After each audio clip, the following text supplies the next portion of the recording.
Hello again, Woodlands. So we're carrying on with Fantastic Mr. Fox today. We're on chapter 14, Badger Has Doubts. Just one more visit, cried Mr. Fox. And I'll bet I know where that'll be, said the only small fox now left. He was the smallest fox of them all. Where? Asked Badger. Well, said the smallest fox, we've been to Boggis and we've been to Bunce, but we haven't been to Bean. It must be Bean. You're right, said Mr. Fox, but what you don't know is which part of Bean's place we're about to visit. Which? They both said together. Aha, said Mr. Fox. You just wait and see. They were digging as they were talking. The tunnel was going forward fast. Suddenly, Badger said, Doesn't this worry you just a tiny bit, Fox? Worry me, said Mr. Fox. What? All this stealing? Mr. Fox stopped digging and stared at Badger as though he had gone completely dotty. My dear old furry frump, he said, do you know anyone in the whole world who wouldn't swipe a few chickens if his children were starving to death? There was a short silence while Badger thought deeply about this. You are far too respectable, said Mr. Fox. There's nothing wrong with being respectable, Badger said. Look, said Mr. Fox, Boggis and Bunce and Bean are out to kill us. You realise that, I hope. I do, Foxy, I do indeed, said gentle Badger. But we're not going to stoop to their level. We don't want to kill them. I should hope not indeed, said Badger. We wouldn't dream of it, said Mr. Fox. We shall simply take a little food here and there to keep us and our families alive, right? Oh, I suppose we'll have to, said Badger. If they want to be horrible, let them, said Mr. Fox. We down here are decent, peace-loving people. Badger laid his head on one side and smiled at Mr. Fox. Foxy, he said, I love you. Thank you, said Mr. Fox. And now let's get on with the digging. 5 minutes later, Badger's front paws hit against something flat and hard. What on earth is this? He said. It looks like a solid stone wall. Here Mr. Fox scraped away the soil. It was a solid wall, but it was built of bricks, not stones. The wall was right in front of them, blocking their way. Now, who in the world would build a wall underground? Asked Mr. Badger. Very simple, said Mr. Fox. It's the wall of an underground room, and if I'm not mistaken, it is exactly what we're looking for. Chapter 15, Bean's Secret Cider Cellar. Mr. Fox examined the wall carefully. He saw that the cement between the bricks was old and crumbly, so he loosened a brick without much trouble and pulled it away. Suddenly, out from the hole where the brick had been, there popped a small, sharp face with whiskers. Go away, it snapped. You can't come in here. It's private. Good Lord, said Badger. It's a rat. You saucy beast, said Mr. Fox. I should have guessed we'd find you down here somewhere. Go away, shrieked Rat. Go on, beat it. This is my private pitch. Shut up, said Mr. Fox. I will not shut up, shrieked Rat. This is my place. I got here first. Mr. Fox gave a brilliant smile, flashing his white teeth. My dear Rat, he said softly, I am a hungry fellow, and if you don't hop it quickly, I shall eat you up in one gulp. That did it. Rat popped back fast out of sight. Mr. Fox laughed and began pulling more bricks out of the wall. When he had made a biggish hole, he crept through it. Badger and the smallest fox followed him. They found themselves in a vast, damp, gloomy cellar. This is it, cried Mr. Fox. This is what? Said Badger. This place is empty. Where are the turkeys? Asked the smallest fox, staring into the gloom. I thought Bean was a turkey man. He is a turkey man, said Mr. Fox, but we're not after turkeys now. We've got plenty of food. Then what do we need, Dad? Take a look around, said Mr. Fox. Don't you see anything that interests you? Badger and the smallest fox peered into the half darkness. As their eyes became accustomed to the gloom, they began to see what looked like a whole lot of big glass jars standing upon shelves around the walls.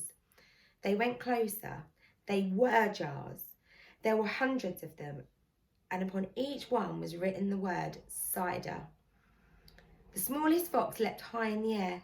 "Oh, Dad," he cried out, "look what we found! It's cider!"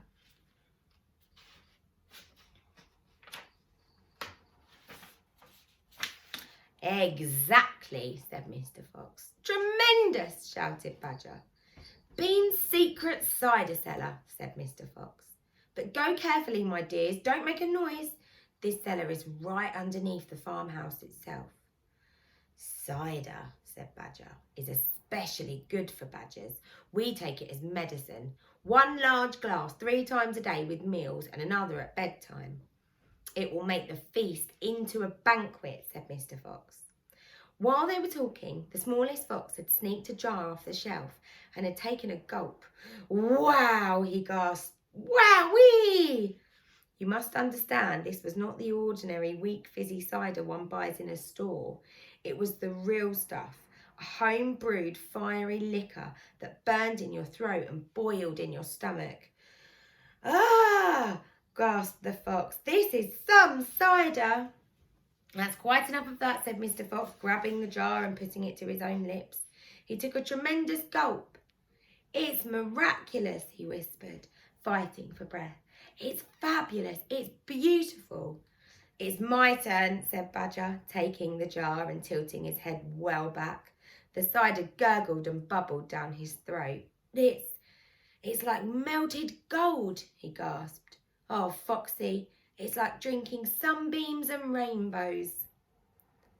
"You're poaching," shrieked the rat. "Put that down at once. There'll be none left for me." Rat was perched upon the highest shelf in the cellar, peering out from behind a huge jar. There was a small rubber tube inserted in the neck of the jar, and Rat was using this tube to suck out the cider. "You're drunk," said Mr. Fox. "Mind your own business," shrieked Rat. "And if you great clumsy brutes come messing about in here, we'll all be caught. Get out and leave me to sip my cider in peace." And at that moment they heard a woman's voice calling in the house above them. "Hurry up, get that cider, Mabel," the voice called. "You know Mr. Bean doesn't like to be kept waiting, especially when he's been out all night in a tent." The animals froze. They stayed absolutely still, their ears pricked, their bodies tense. Then they heard the sound of the door being opened. The door was at the top of a flight of stone steps leading down from the house to the cellar. And now someone was starting to come down those steps. Chapter 16, The Woman. "Quick," said Mr. Fox, "hide!" He and Badger and the smallest fox jumped up onto a shelf and crouched behind a row of big cider jars. Peering around the jars, they saw a huge woman coming down into the cellar. At the foot of the steps, the woman paused, looking to the right and to the left. Then she turned and headed straight for the place where Mr. Fox and Badger and the smallest fox were hiding. She stopped right in front of them. The only thing between her and them was a row of cider jars. She was so close. Mr. Fox could hear the sound of her breathing, peeping through the crack between 2 bottles. He noticed that she carried a big rolling pin in one hand. "How many will he want this time, Mrs. Bean?" the woman shouted, and from the top of the stairs the other voice called back, "Bring up 2 or 3 jars." "He drank 4 yesterday, Mrs. Bean." "Yes, but he won't want that many today because he's not going to be up there more than a few hours longer. He says the fox is bound to make a run for it this morning. He can't possibly stay down that hole another day without food." The woman in the cellar reached out and lifted a jar of cider from the shelf. The jar she took was next but one to the jar which Mr. Fox was crouching behind. "I'll be glad when the rotten brute is killed and strung up on the front porch," she called out. "And by the way, Mrs. Bean, your husband promised I could have the tail as a souvenir." "Well, the tail's been shot to pieces," said the voice from upstairs. "Didn't you know that?" "You mean it's ruined?" Of course it's ruined. They shot the tail but missed the fox. Oh, heck, said the big woman. I did so want that tail. You can have the head instead, Mabel. You can get it stuffed and hang it on your bedroom wall. Hurry up now with that cider. Yes, ma'am, I'm coming, said the big woman. And she took a second jar from the shelf. If she takes one more, she'll see us, thought Mr. Fox. He could feel the smallest fox's body pressed tightly against his own, quivering with excitement. Will 2 be enough, Mrs. Bean, or shall I take 3? Oh, my goodness, Mabel, I don't care, so long as you get a move on. Then 2 it is, said the huge woman, speaking to herself now. He drinks way too much anyway. Carrying a jar in each hand, with the rolling pin tucked under one arm, she walked away across the cellar. At the foot of the steps, she paused and looked around, sniffing the air. There's rats down here again, Mrs. Bean. I can smell 'em. Then poison them, woman, poison them. You know where the poison's kept. Yes, ma'am, Mabel said. She climbed slowly up and out of sight of the steps. The door slammed. Quick, said Mr. Fox. Grab a jar each and run for it. The rat stood on his high shelf and shrieked. What did I tell you? You nearly got nabbed, didn't you? You nearly gave the game away. You keep out of here from now on. I don't want you around. This is my place. You, said Mr. Fox, are going to be poisoned. Poppycock, said Rat. I sit up here and watch her putting the stuff down. She'll never get me. Mr. Fox and Badger and the smallest fox ran across the cellar, clutching a gallon jar each. Goodbye, Rat, they called out as they disappeared through the hole in the wall. Thanks for the lovely cider. Thieves, screeched Rat. Robbers, bandits, burglars. Chapter 17, The Great Feast. Back in the tunnel, they paused so that Mr. Fox could brick up the hole in the wall. He was humming to himself as he put the bricks back in place. I can still taste that glorious cider, he said. What an impudent fellow Rat is. He had bad manners, Badger said. All rats have bad manners. I have never met a polite rat yet. And he drinks too much, said Mr. Fox, putting the last brick in place. There we are now, home to the feast. They grabbed their jars of cider and off they went. Mr. Fox was in front, the smallest fox came next, and the badger last. Along the tunnel they flew, past the turning that led to Bunce's mighty storehouse, past Boggis's chicken house, number 1, and then up the long home stretch towards the place that they knew Mrs. Fox would be waiting. Keep it out, my darlings, shouted Mr. Fox. We'll soon be there. Think what's waiting for us at the other end, and just think what we're bringing home with us in these jars that ought to cheer up poor Mrs. Fox. Mr. Fox sang a little song as he ran. Home away swiftly I glide, back to my beautiful bride. She'll not feel so rotten as soon as she's gotten some cider inside her inside. Then Badger joined in. Oh, poor Mrs. Badger, he cried, so hungry she very nearly died. But she'll not feel so hollow, if only she'll swallow some cider inside her inside. They were still singing as they rounded the final corner and burst in upon the most wonderful and amazing sight any of them had ever seen. The feast was just beginning. A large dining room had been hollowed out of the earth in the middle of it. Seated around a huge table were no less than 29 animals. There were Mrs. Fox and 3 small foxes, Mrs. Badger and 3 small badgers, Mole and Mrs. Mole and 4 small moles, Rabbit and Mrs. Rabbit and 5 small rabbits, Weasel and Mrs. Weasel and 6 small weasels. The table was covered with chickens and ducks and geese and hams and bacon, and everyone was tucking into lovely food. If you look, you can see the table with all the animals.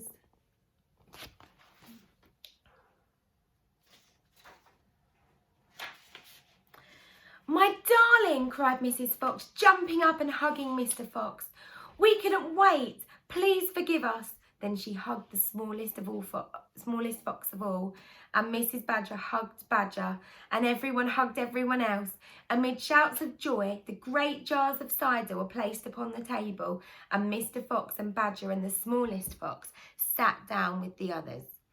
You must remember, no one had eaten a thing for several days. They were ravenous, so for a while there was no conversation at all. There was only the sound of crunching and chewing as the animals attacked the succulent food. At last, Badger stood up. He raised his glass of cider and called out, "A toast! I want you all to stand and drink a toast to our dear friend who has saved our lives this day, Mr. Fox." "To Mr. Fox," they all shouted, standing and raising their glasses. "To Mr. Fox, long may he live." We'll carry on a bit later.